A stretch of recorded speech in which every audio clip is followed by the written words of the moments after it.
Лес ошибок не прощает, но предательство он карает еще жестче. Старый лесничий Егор Кузьмич знал каждый кедр в своем урочище, но не знал, какая гниль выросла в его собственной семье. Все началось, когда к Кузьмичу приехали внуки — Виталий и Денис. Городские дельцы, привыкшие к легким деньгам, они давно зарились на дедов участок. 40 гектаров реликтового леса, который можно было выгодно продать под элитный поселок. Под предлогом прогулки за грибами они завезли 80-летнего старика в самую глубь мертвой пади, за 30 километров от ближайшей тропы. «Пойми, дед», — цедил Виталий, выбрасывая телефон Кузьмича в болото, «нам нужны подписи на документах о передаче земли. Либо подписываешь сейчас, либо остаешься здесь. Без связи и лекарств ты и до утра не протянешь». Они швырнули беспомощного старика на холодную землю и уехали, оставив его умирать от холода и страха. Видеть, как молодые, сильные мужчины бросают своего благодетеля в лесу ради наживы, было выше человеческих сил.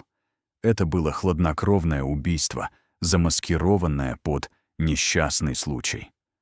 Когда стемнело, к месту стоянки пришел хозяин тайги. Огромный бурый медведь вышел из чащи, но не ради спасения Кузьмича. Все дело в том, что внуки, уезжая, выбросили из машины пакет с полуфабрикатами и открытую банку сгущенки. Запах сахара и дешевого жира на холодном воздухе разнесся на километры. Для зверя, нагуливающего жир перед спячкой, это был биологический сигнал — калорийная и доступная еда. Медведь не защищал человека, он пришел забрать свою добычу. Он яростно рвал пакеты в паре метров от замерзшего Кузьмича, не обращая на старика никакого внимания. Пакет со сгущенкой был для него важнее костей пенсионера. Разрывая землю и мёрзлый мох в поисках остатков еды, медведь мощными когтями выворотил из-под корней старый, еле стальной армейский термос, спрятанный там еще отцом Кузьмича в середине прошлого века. Медведь отшвырнул железяку в сторону, и термос ударился о камень, раскрыв заржавевшую крышку. Внутри, обернутые в промасленную кожу, лежали подлинники документов.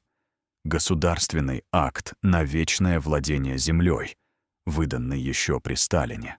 В этом документе четко указывалось, что эта территория является неделимым родовым поместьем с правом передачи только по прямой линии и только при условии сохранения лесного массива.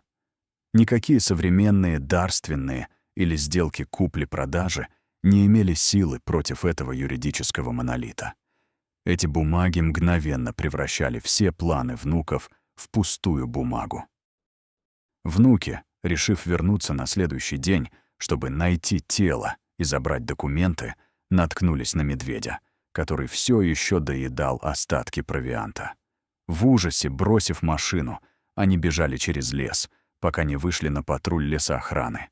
Там они, заикаясь от страха, признались во всем. Кузьмича спасли, а найденные документы из термоса подтвердили его исключительные права на землю. Внуки вместо денег получили по 10 лет за покушение на убийство и мошенничество. А медведь? Медведь ушел в берлогу, так и не узнав, что его голод спас человеческую жизнь и защитил вековой лес от уничтожения. Ему просто было очень вкусно. Дорогие друзья, если вам понравилось видео, поставьте лайк, а также подписывайтесь на канал, где наши авторские истории выходят каждый день.